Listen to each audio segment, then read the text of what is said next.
Sa Agusan del Sur naman, tone-toneladang mga troso, kawayan at niyog ang inanod ng umapaw na ilog. At mula sa Agusan del Sur, saksi si Jiggy Manicad. Sa lakas ng hanging sumabay sa ulan sa Bunawan, Agusan del Sur, nabuwal hindi lang mga puno, pati mga kubo na padapa. At ang bubong ng simbahang ito nawala.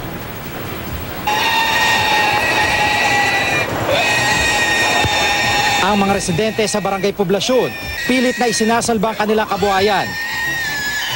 Sa pagtaas ng tubig sa Simulaw River, tone-toneladang troso, kawayan at nyog na tinangay ng ilog ang tumambad sa mga residente.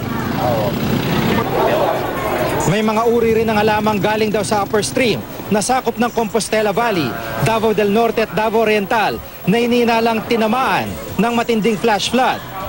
Sa nakalipas na 30 taon, ngayon lang daw nangyari na tumaas ng 5 metro ang ilog sa loob lamang ng 3 oras.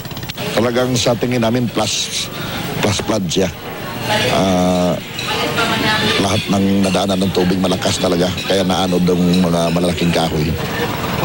Delikado man, ilang residente pa rin ang namataan kung nagbangka o lumangoy para manguha ng mga inanod na kahoy.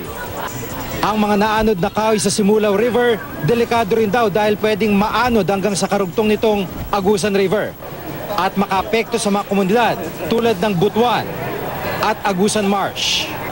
Parang pinaka-buffer zone niya yung pinaka-ano niya. So lahat ng tubig galing Davao, kaya pinaka-useful yan, papasok muna sa sa Agusan Marsh. Kaya hindi mag-plus-flood doon sa Butuan City dahil makokontrol ng Agusan Marsh yan. 100% ng Bunawan ang nawala ng kuryente. Sa ngayon, may 300 pamilya ang inilikas. Binisita rin namin si Lolong, ang pinakamalaking nahuling buhay sa mundo. Maayos ang kanyang lagay ngayon sa kabila ng masungit na panahon.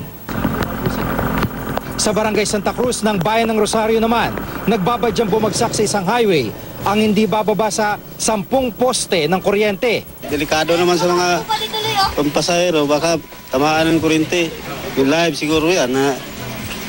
Kaya nga, buti sana maayos. Mga alas 5, malakas yung hangin. Puminto siya mga alas 8. Tulad sa Bunawan, wasak din ang maraming bahay. May mga nabagsakan ng puno o kaya'y nawalan ng bubong. Yung yero sa kapitbahay namin, sir, dito pumunta kasi may ipo-ipo. Bumagsak. Dumaan yung ipo-ipo, dito bumagsak sa kanila. Pati mga palay, pinahiga ng hangin. Ang mga puno, nabuwal. Mula sa Bunawan, Agusan del Sur, ako si Jiggy Manicad, ang inyong saksi.